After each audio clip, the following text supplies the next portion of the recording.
Big show. Big show coming up, Jimmy. So much to talk about. We've got George's Fine Meats Cherrybrook's Code Word of the Week, of course, that's coming up. And our new segment, the 5-Star 5, which is brought to you by 5-Star Real Estate. This is going to be the 5 talking points of the weekend, the eye-catching moments, if you like. So we're going to have that. But we've got to kick it off, Jimmy, with the Dolphins. That was just epic at Suncorp Stadium. What they produced against the Roosters, 28-18, 33,000 fans. Wayne Bennett has made us all look like fools. Yes, he has. He loved it. He loved it. He was there, 36 years ago when the Broncos coach, when they played at Lang Park and coached, and then 36 years later, he's back. And it was a fantastic crowd. They're certainly building in their support. And look, mate, the way they played with so much commitment and heart, it was fantastic. Look, they were saying, oh, look, they're going to come last. They'll be lucky to get off the bottom. They were bloody fantastic. We said that. We all said that, didn't we? They're going to come. They could still come last, Jimmy. They could still come last, but no, they won't. No, they won't come last. Not on that performance. They talk about the Roosters being a grand finalist team. Well, they gave them a football lesson. Oh, and Wayne Bennett, he was just, you got to give it to the bloke. He's 73 years of age, and he is the master coach. He absolutely is the master coach for what he's done. To be coaching for he's 36 years coaching, but he's also coached another 11 years in Brisbane before that, from about 1975 or 76. That's amazing what he's done. He just says a few words, gets it done. And those boys, they all stood up, and he should be extremely proud of every one of them. I thought, was he foxing? The way they played in the trial matches, I saw the game against the Gold Coast. They were terrible. And I thought, maybe he's just holding them back because he's a wily old thing, Wayne Bennett, as you know. I thought maybe he might have been foxing, but I did not see that performance coming right from the word go. And again, I thought, okay, first 20 minutes, the crowd's here. They're gonna have a crack, then they're gonna fade later. But they just got stronger and stronger. And Felice Kafusi, who I probably thought was going down the other side of the hill in his career, absolutely played the best game he's played in years. He was inspirational, a deserved winner of the inaugural Artie Beetson Legacy Medal. Yeah, how good was that? But, the smart thing was he built his team on the two Bromwich brothers, Felice Kafusi, young Wallace was there, and young Connolly Llewellyn, who came on and scored a try at background. He built his team on his pack, and that's where they really took it to East, or to the Roosters, and they on a tough pack, but also on a great defensive effort. Like three of those hits by Felice Kafusi, like they were under your ribs, and they rattlers. They were bone rattlers to the bottom of your teeth. In any era, they were any era. Yeah, he was and he led the way. Like the game was on its knife edge at 25 after about 25 minutes, and he turned it to the Dolphins' way with those 3 hits on Butcher, on Smith as well, which turned all of a sudden you could see their heads on the Roosters going, holy cow, this bloke's come to play. They've come to play, and the Roosters didn't have anyone to put it back on him. Normally they have JWH, the big dog would be there. Lodge didn't put it back on him, and he whacked them and stacked them, and they knew they were in for a game, and they built their whole win on defence and had some speed out wide and got away, got a good gap at the end of the game. And they got bashed, the Roosters. They got bashed. Radley had to go off. Lodge is out for 6 weeks with a fracture, I think, to his cheekbone. They got just bashed. And that's my one reservation about the Roosters going forward. They've got some exciting stuff out wide, and when Joey Manu comes back and Waria Hargreaves, but maybe they're just a bit thin in the forwards, especially with Crichton out indefinitely. But I just want to mention also, Jimmy, a guy who could really thrive for the Dolphins, a guy who's been playing for a crap team for a few years now, and he's always been one of their best, but never got the raps. Jeremy Marshall-King, I thought he was exceptional, and with a really good coach there, he could go to another level. He's always been very underrated. Yes, that's right. He's played with Canterbury for a number of years. He stepped up. He was instrumental. Like I had him as my second best on player behind Felice Kafusi. Jeremy Marshall-King he got our dummy half. He took him on. Yeah, it's all built on going forward. Got a quick play of the ball in behind the ruck. He was dynamite. He scored one and set up 2 tries. He was fantastic. And Bennett built the success of the team on that forward pack. That was my point he was making, which is probably alluding to, they didn't play razzle-dazzle stuff until it was 12 all, and they were on top. Then all of a sudden the ball got wide Katoa. You got 2 tries, and what a speech to hear. So it was a great effort by the Dolphins. You correct me again. It was a great effort by the Dolphins. Call them Redcliffe, mate. Call them Redcliffe. Because they were chanting Redcliffe in the grandstands. They were chanting Redcliffe, yeah. So everyone's calling them Redcliffe. Let's just go with Redcliffe. Hey, what did you think of all the red fins in the grandstand? That was pretty good. You wouldn't want to be sitting behind one, would you? No, you wouldn't see the footy. No. Can I be a narc? I'm not usually a narc. You can be a narc. Yeah. When did you last see a red dolphin? Good question. Unless it's being mauled by a shark. I don't remember too many red dolphins. Anyway, no, off the top of my head, no. That's just nitpicking, isn't it? You're nitpicking. Yeah, fair enough. Yeah. Okay. Yeah. All right, we move on. But great, Dave. And Jimmy, a great story. Above all else, a great story, because without the Dolphins yesterday, we'd all be talking about other issues like concussions. We are going to talk about concussions, but that would be the main talking point. But where it's really good for rugby league, and it's really good for rugby league in Queensland, because we've got another team there, not just the Broncos. You've got Townsville, you've got Broncos, you've got the Gold Coast. They're a really strong side in a really, really good location just north of Brisbane, and it's a big hub. So it's really good for the game to have a really strong team up there. So I think it's a smart move by Peter V'landys and Andrew Abdo. Yeah, it's a thriving area. All right, the 5-star 5. This is from our friend Steve at 5-Star Real Estate. Dolphins, absolutely. Hey, Steve. Yeah, Steve, he's a big supporter. Dolphins, yes, absolutely. Now, Steve's a mad Manly man. So he said Tommy Trbojevic has come back for Manly. He's got that on his top 5. Cameron Munster, his bravery against the Eagles, coming back from a compound fracture of the finger to steer them to victory in Golden Point. Incredible. Not to mention the Storm's record of not losing a round 1 game since 2003 under Craig Bellamy. The Lachlan Ilias tackle on Ronaldo Mulitalo, how good was that? And the 5th one, Jerome Luai and Jamin Salmon having a spat at Penrith Stadium there after they went down to the Broncos. What do you think of that? Did you get in any stoushes with teammates back in the old Tigers days? Yeah. On field? You had a few words with Blocker every now and again. Nothing in it, but you're speaking from the heart, and sometimes things build up, bit of frustration. Blocker wasn't the only one, Benny. But I understand where that's coming from.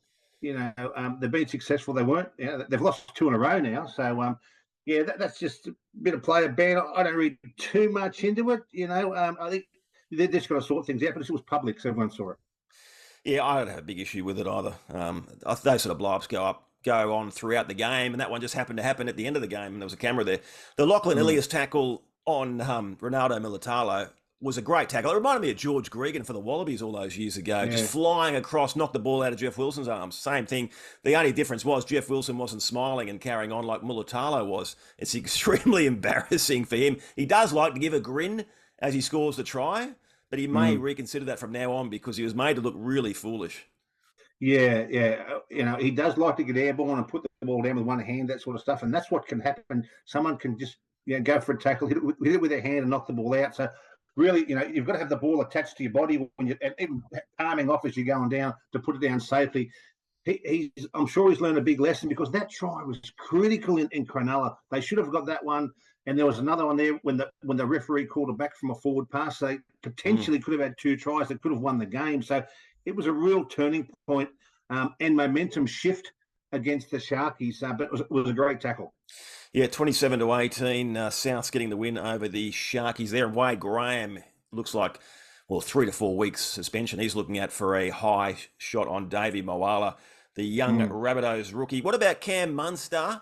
I was at Combank Stadium for this game, as you know, Jimmy, and word got around at halftime that Munster's not coming back. He's got a compound fracture of the finger, and I thought, you don't like seeing players get injured, but as a passionate eel, I thought, well, that's got to help. That's got to help our cause. It was a tight game. But then, as I was telling everyone in the Directors Club what was going on, out trots Munster. And then they're looking at me saying, mate, you just told me he has a compound fracture of the finger. Yeah. And there he's out in the field. And he did have the compound fracture. There's nothing disputing that, but he went out there and he just thought, I'm going to keep playing. And, he just... What a gutsy effort, because his team needed him. you have a compound fracture. It's a bit like that sort of finger there, except Oh. the bone comes through. It's a little bit like that one. So, except I think he had this one actually. For those that can't see what Jimmy's doing, he's showing these gnarled fingers. No YouTube today. No YouTube. Well, we could, but there's also going just on audio. Oh, okay. Audio. Yeah. Okay. Yeah. So my middle finger is displaced about 45 degrees and at the second joint. So that's what we're looking at. So he had that, but the skin, the bone was through the skin. Look, they taped it together. They probably gave an injection as well just to kill the pain. And as long as he can catch and pass, he's right to go and play. They can fix it up after. So players have had those injuries in the past and kept playing. But these days they probably don't. But he's a bit of a throwback Munster and let me out there, and he was fantastic. Some of your best games are played when you're injured, and he was out there at star for the Storm. Yeah, and he's a little tougher than I was, because I remember I played for Asquith. I tried to tackle a giant Beacon Hill front rower, and I ended up with a thumb looking like yours. It was badly dislocated. You know what? The last thing on my mind was getting back out there and playing. I was just like, get me out of here. Really? Someone fix this. So Munster, he's the opposite to me. What about Tommy? Yeah. What about Tommy Trbojevic, Jimmy? He didn't go flat out, but we didn't think he would go flat out, did we? He had to ease his way back in after all the injury worries he's had, and he was still effective. He was still a thorn in Canterbury's side, but obviously Daly Cherry-Evans was a star with 3 tries. But it was great to see Tommy out there, and most importantly, getting through the game. Yeah, DC was a star. He scored 3, but Tommy was fantastic. He scored 1 assist and another one. And I love Tommy. I love watching him play. I love what he brings to the game. I love he's unstoppable when he's got the ball, when he's on in that great form that we saw a couple of years ago. But yes, he I think maybe it might have just been a cramp, but he certainly wasn't stretching out in the second. It was cramp, I reckon. The first half, he wasn't stretching out. He was certainly holding back. I give you the benefit of the doubt that there's a bit of cramp because he hasn't played since May or June last year. So I'll give you the benefit of the doubt. He seemed to run okay, but certainly he'll need to get over that cramp. But he was outstanding, and so too was Alakawatu. He was fantastic for Manly as well. No Desi, and who would have predicted without Desi? They absolutely gave them a caning. From the doggies' point of view, they'll be very disappointed the fact that they only scored 1 try. We're going to come back. We're going to come to the doggies in a minute, because we're going to talk about the clubs, or your club, the Tigers and the Bulldogs, who I consider are starting new eras, as well as the Sea Eagles under Anthony Seibold. We'll come back to that, but I want to talk about concussions, because that is an issue. Ricky Stewart went off the Richter scale with his comments saying that that you should trust the coaches. We will not put players out there who have concussion because we want to respect player welfare as well. And this all comes back to don't trust the coaches. That's what he said. Yeah, he was scathing about it because it all comes back to Kalen Ponga. This is where it all kicked off on the Friday night against the Warriors. The game was on the line, 2 points the difference. When Ponga was involved in a bit of a collision, he stayed down for a bit, and then the independent doctor has advised the referee he's going to come off for a head injury assessment, which takes 15 minutes. So his game's done. He's out of the game. And with it goes Newcastle's hope. So that was the big blow-up, because Ponga said, I'm not concussed and I need to be out here. So you can understand his frustrations. So that's sparked this whole debate about independent doctors. Have we got the system right, Jimmy? Is this the right system? No, what would you do? We got it wrong. Well, look, if someone's taken off a HIA, there should be a protocol. They should give them a test. If they pass the test, if they pass the test, they should be back on the field within 5 minutes, right? Not 15 minutes, 5 minutes. If they pass the test and they're okay, they should be back on there. Yeah, I'm with you. I don't know why it takes so long. I'm not a medical expert. Maybe there's a perfectly legitimate explanation, but I would have thought you could sum it up within 5 minutes. That seems more reasonable. And I think the independent doctor would be best suited at the ground, so he can actually make the determination himself rather than in the bunker somewhere. I'd rather see him at the ground. Once they recite God Save the Queen, or once they've done some mathematics and they give you 9 times 9's 81, they know where they are, what time of day it is, who they're playing, and obviously you'd have a calibration from where their marking is pre-season. Then you test them before the game if they come off, and if their calibration is within that safe range, they should be back on the field, because it could affect the outcome of the game, as you saw there with Kalen Ponga not being on the field. they were entitled to have him back for the end of the game. And just to clarify, this is for minor contact incidents. We're not talking about Junior Totola for the Rabbitohs, who was just knocked senseless. Obviously, he's gone. He's out of the game, and that was the right call. We're talking about the ones, he might have taken a knock to the head there. We better have a look at him. So I just think we've got to find some middle ground here. I don't mind the independent doctor at all because I don't trust coaches. I don't. In the heat of battle, when you've got a big game to win, they're going to try and get them back out there if they can. So the independent doctor's the right call. And the club doctor, he's also going to feel the pressure from the club and the player. So I'm happy with the independent doctor, but like you say, it's got to be a quicker process, and he should be he or she should be at the ground to adjudicate. I just think we need to find some middle ground. We can't just drag players off because you know what, Jimmy? I know it's all about looking after players in later years. You don't want them getting knocked around, but it's also about the fans. What about old mate who's paid $200 to bring his family to the footy? And there goes a star player just dragged off when there's nothing wrong with him. Yeah. It's someone's interpretation. If someone doesn't have the footy smarts or the right interpretation of it, could dramatically impact the outcome of the game at the back end of the game, or any game. So you need to get it right. And I think 5 minutes is long enough to do a quick assessment and get them. If they're fine, get them back out there. If they're not, okay, they don't go back on, or maybe they go back on after 15 minutes. Yeah. But they're entitled. And I thought, what about Sticky? What about Sticky? Hey, how didn't he deflect? Wasn't he deflecting from the performance of the Raiders? The Raiders weren't that bad. They fought back from 18-0 down, went down 19-18. I don't think it was a deflection. I've seen deflections before. I don't think that was one. I just think sometimes when Ricky gets started, he can't stop himself. You only have to look back at that Jamin Salmon incident last year. The eyes started rolling and he just started ripping in. Let's talk these new eras now, Jimmy. Okay. Sea Eagles, we've sort of touched on them. They look fantastic under Seabold. Yep. All right, while we're talking that game, Bulldogs, what do you make of them? New coach Cameron Ciraldo, new signings in Kikau and Marnie. What do you think? They went down 31-6 to Manly. Yeah, they were just off the pace of the game from the start. Now, I'll say they're off the pace. I'd give Manly credit. When Manly played at home at Brookvale, they are a different team, and they were fantastic. They moved the ball around the park, but they've got the big young guys, big strong fellas in the middle that take it up. And they all look to promote the ball and to play footy.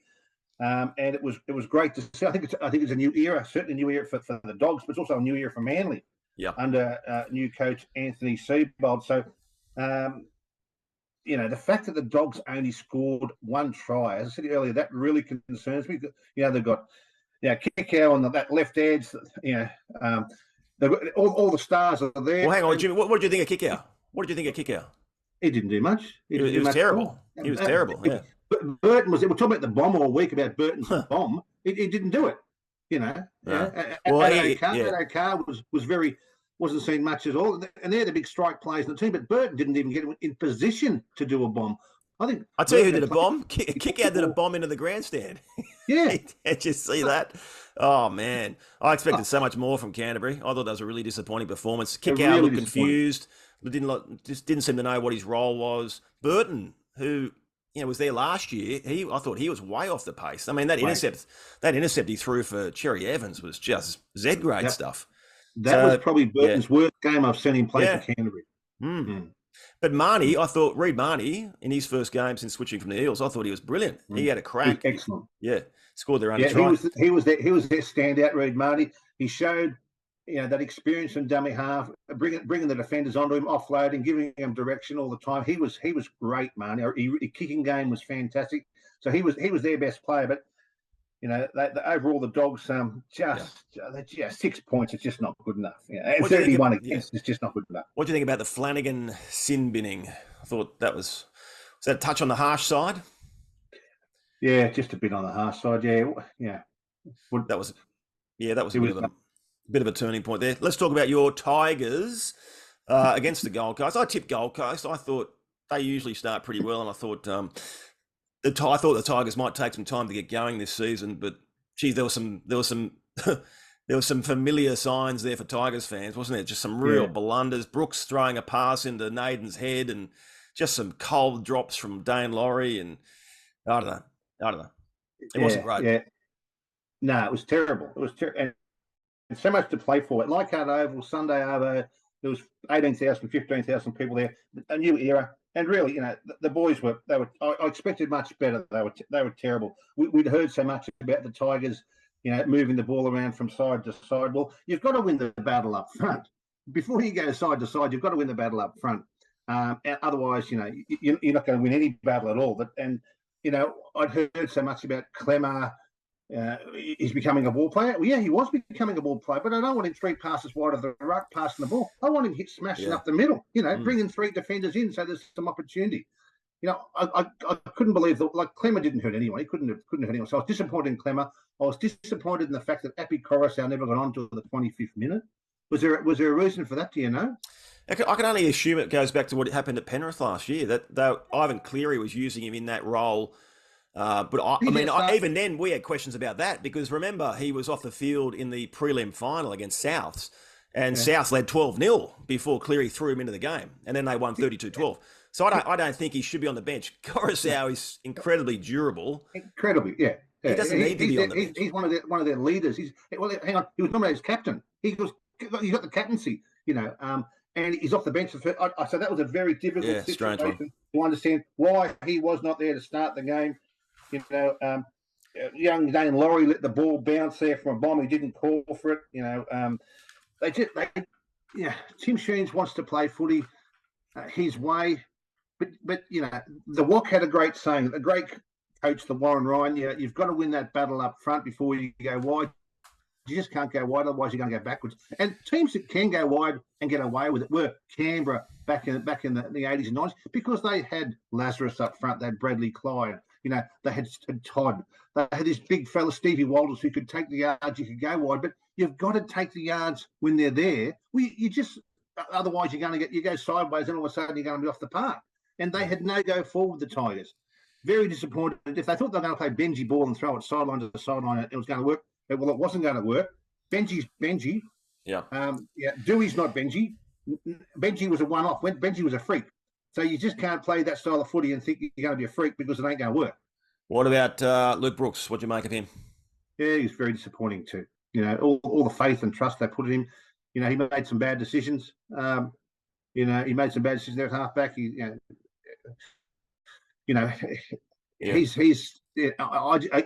He really needs someone to tell him what to do. Maybe Dewey's a little bit. He's finding his feet. He's coming back from injury as well. Mate, I don't. Do they need to tell him what to do? He's been playing first grade for a decade. I think he should know. For a decade, he should know. He should be telling other people what to do. So I think it was disappointing outing from him. I think we'll cut them a little bit of slack because they've got a few new faces in there. But the fact that the Tigers, they had after 65 minutes, the penalty count was 7-1 to the Tigers. So there's no excuses for the Tigers. They had the penalty count 7-1 in their way. And then they got carved up at the end by Brinson from just a one-on-one miss from a scrum. That was a shocker. And obviously Dane Laurie doesn't listen to the Fend, because you called him out last week for not catching bombs. And I think the first one that came his way, he let bounce. And the Titans scored. Sam McIntyre scored. Was that just after half-time? Isaiah Papali'i was there, and he looked at Dane Laurie and said, "Mate, why didn't you catch it? What are you doing? You're the fullback." Yeah.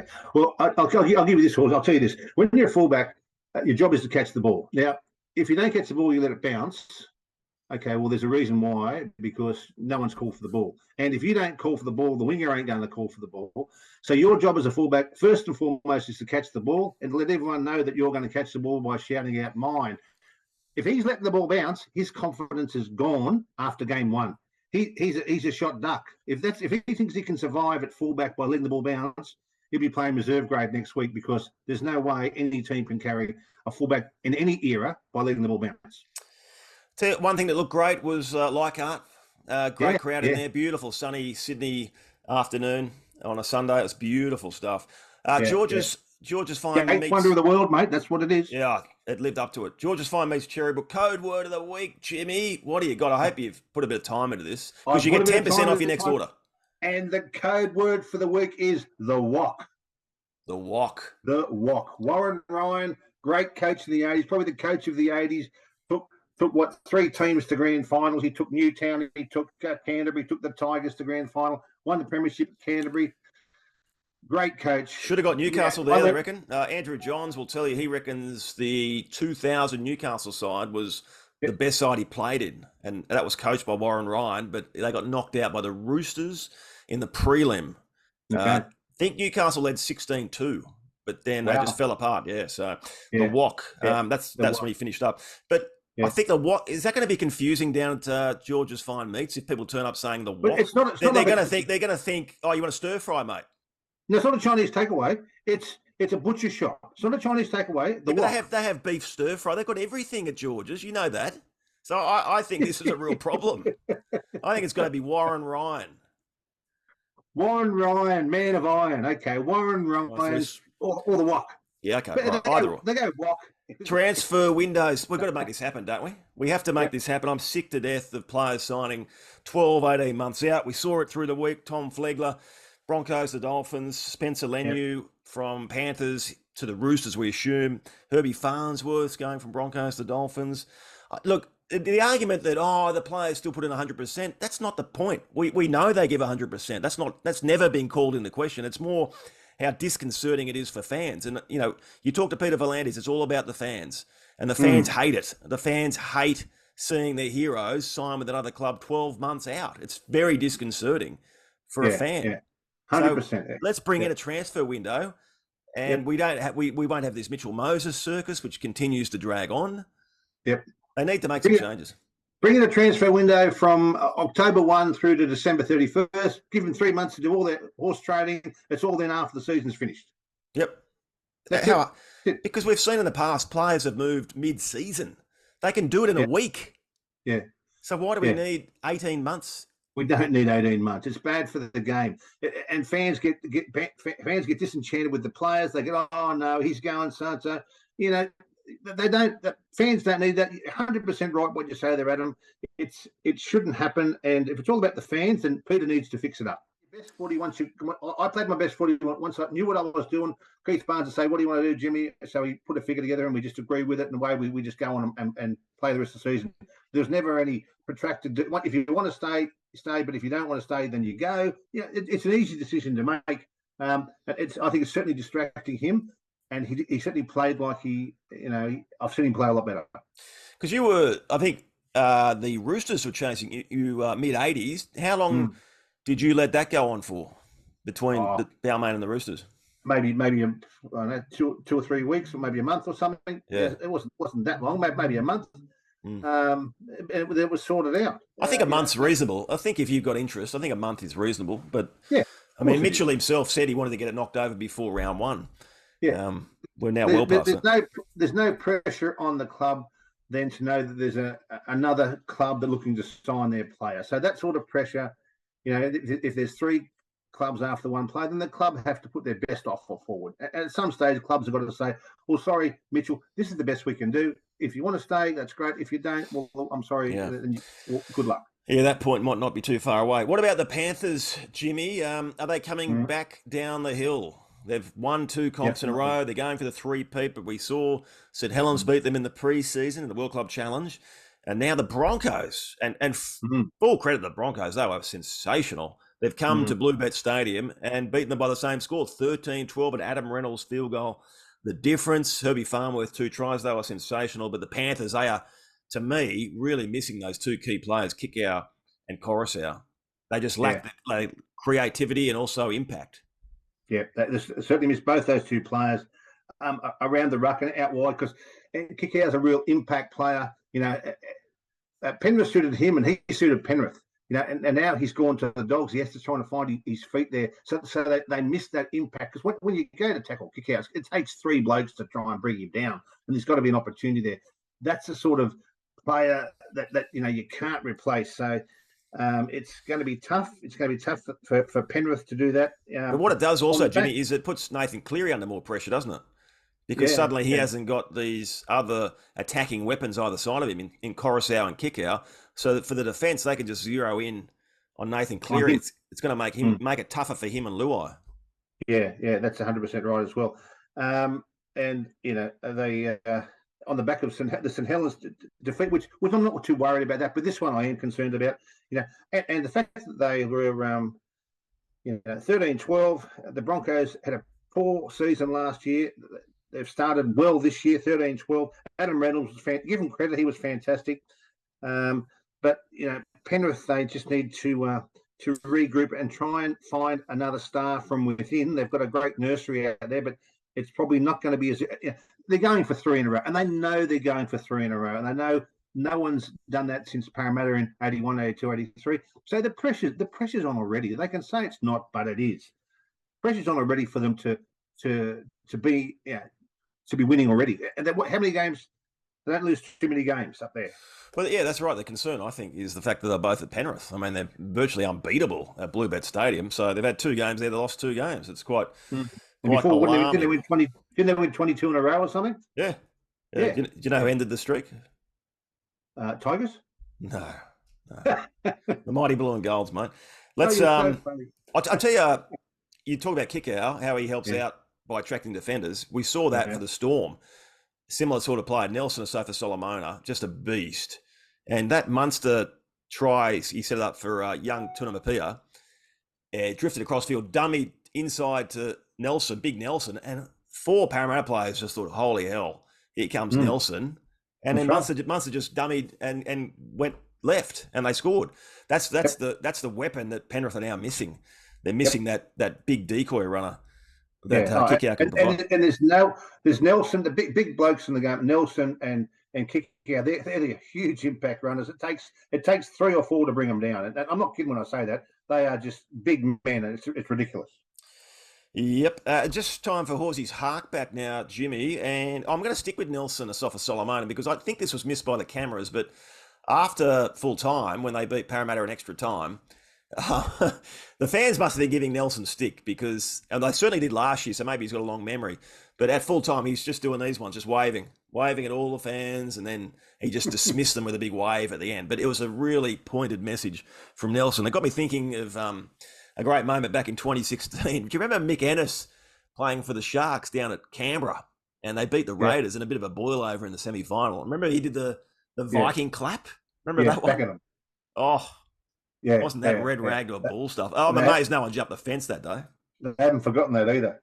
Gee, haven't forgotten that. Yeah. I would. Then I just get my little rant of the weekend. Fend at the end. You got Fend at the end for us? Yeah, Fend at the end. Don't forget me, Fend at the end. If teams are going to deliberately stand offside on their try line and come up and shut down play, the referee not just give a penalty, he has to put blokes in the sin bin for 5 minutes. If it's separate and they penalise them, that's fine. But they don't put them in the bin, so they stay on the field. So really, it's just an extra tackle. It's insignificant.